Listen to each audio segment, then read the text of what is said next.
امام جعفر صادق رحمۃ اللہ تعالی علیہ 15 رجب المرجب آپ کا عرس مبارک آتا ہے۔ شہید کرب و بلا، راکب دوش مصطفیٰ، امام عرش مقام، صحابی ابن صحابی، حضرت امام حسین رضی اللہ تعالی عنہ کے پرپوتے، عظیم تابعی بزرگ امام جعفر صادق رحمۃ اللہ تعالی علیہ کی ولادت 17 ربیع الاول 80 یا 83 ہجری پیر شریف کے دن مدینہ پاک میں ہوئی۔ آپ رحمۃ اللہ تعالی علیہ کی کنیت ابو عبداللہ اور ابو اسماعیل جبکہ لقب صادق، فاضل اور طاہر ہے۔ آپ رحمۃ اللہ تعالی علیہ کو سچ بولنے کی وجہ سے صادق کے لقب سے جانا جاتا ہے، یعنی آپ اسم با مسمہ تھے، جیسا لقب تھا ویسا ہی آپ کا مبارک عمل تھا۔ حضرت امام جعفر صادق رحمۃ اللہ تعالی علیہ کی والدہ محترمہ کا نام حضرت بی بی ام فروہ بنت قاسم بن محمد بن ابو بکر صدیق رضی اللہ تعالی عنہ ہے، جبکہ آپ کے والد محترم کا نام حضرت امام محمد باقر بن علی زین العابدین بن امام حسین رضی اللہ تعالی عنہم ہے، یعنی حضرت امام جعفر صادق رحمۃ اللہ تعالی علیہ والدہ کی طرف سے صدیقی اور والد محترم کی طرف سے حسینی سید ہیں۔ حضرت امام جعفر صادق رحمۃ اللہ تعالی علیہ تابعی بزرگ ہیں۔ آپ نے 2 جلیل القدر صحابہ کرام حضرت انس بن مالک اور حضرت سہل بن سعد رضی اللہ تعالی عنہما کی زیارت کی۔ آپ سے آپ کے شہزادے حضرت امام موسیٰ کاظم، امام اعظم ابو حنیفہ، امام مالک، حضرت سفیان ثوری رحمۃ اللہ تعالی علیہم جیسے بڑے بڑے بزرگوں نے فیض پایا۔ ایک شخص کا بیان ہے کہ ہم تابعی بزرگ حضرت امام جعفر صادق رحمۃ اللہ تعالی علیہ کے ساتھ حج کرنے جا رہے تھے۔ راستے میں ہم ایک جگہ کھجور کے سوکھے ہوئے درختوں کے پاس ٹھہرے۔ امام جعفر صادق رحمۃ اللہ تعالی علیہ نے آہستہ سے کچھ پڑھا جو میں نہ سمجھ سکا۔ پھر آپ نے ان سوکھے درختوں سے فرمایا، اللہ پاک نے تم میں جو ہمارے لیے رزق پیدا فرمایا ہے اس میں سے ہمیں بھی کھلاؤ۔ اسی وقت میں نے دیکھا کہ کھجوروں کے گچھے آپ رحمۃ اللہ تعالی علیہ کی طرف جھک رہے تھے۔ آپ نے مجھ سے فرمایا، قریب آؤ اور بسم اللہ پڑھ کر کھاؤ۔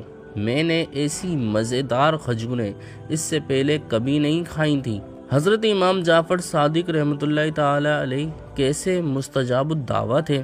چنانچہ ایک آدمی نے آپ رحمۃ اللہ تعالی علیہ سے دعا کے لیے عرض کی کہ اللہ پاک مجھے اتنا مال دے کہ میں بہت سے حج کروں۔ آپ رحمۃ اللہ تعالی علیہ نے دعا کی، اے اللہ پاک اسے باکثرت مال عطا فرما تاکہ یہ اپنی زندگی میں 50 حج کرے۔ چنانچہ اسے اتنا مال ملا کہ اس نے پورے 50 حج کیے۔ جب 51 مرتبہ حج کے لیے مقام جحفہ پہنچا اور غسل کے لیے نہر وغیرہ میں گیا تو پانی کی تیز موجیں اسے بہا کر لے گئیں اور وہ اسی میں ڈوب کر فوت ہو گیا۔ حضرت امام جعفر صادق رحمۃ اللہ تعالی علیہ سے مسلمانوں کے پہلے خلیفہ حضرت ابو بکر صدیق کے بارے میں پوچھا گیا تو آپ نے فرمایا، میں ان کے متعلق صرف بہتر بات ہی کہہ سکتا ہوں، کیونکہ میں نے اپنے والد محترم حضرت امام باقر رحمۃ اللہ تعالی علیہ سے، انہوں نے حضرت امام زین العابدین سے اور انہوں نے نواسہ رسول حضرت امام حسین رضی اللہ تعالی عنہ سے روایت کی کہ مولا علی شیر خدا رضی اللہ تعالی عنہ فرماتے ہیں، میں نے رسول پاک صلی اللہ تعالی علیہ وآلہ وسلم کو یہ فرماتے ہوئے سنا کہ حضرت ابو بکر صدیق سے افضل کسی انسان پر آج تک نہ سورج طلوع ہوا اور نہ ہی غروب ہوا۔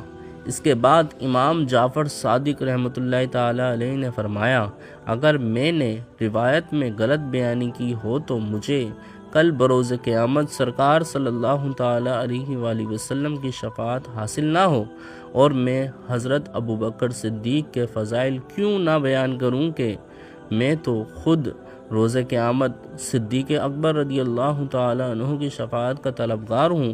آپ رحمۃ اللہ تعالی علیہ فرماتے ہیں جو حضرات شیخین کریمین یعنی حضرت ابوبکر صدیق اور حضرت عمر فاروق اعظم رضی اللہ تعالی عنہما کی فضیلت سے ناواقف ہے وہ سنت سے ناواقف ہے۔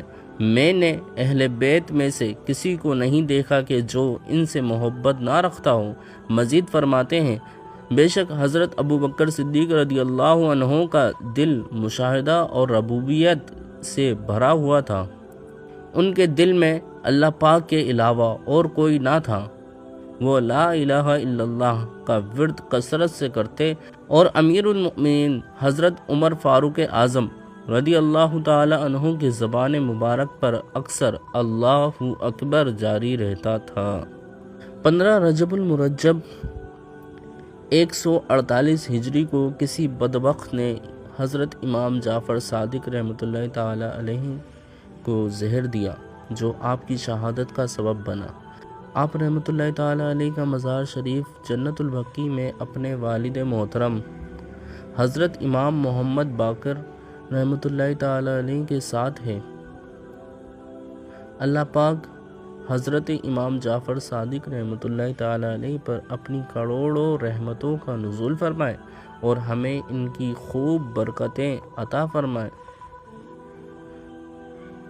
حضرت امام جعفر صادق رحمۃ اللہ تعالی علیہ کی نیاز کھانے کے ساتھ ساتھ نماز اور دیگر نیکیوں کا بھی اہتمام فرمائے اور گناہوں سے بچ کر اپنی آخرت سنوارنے والے کام کیجیے۔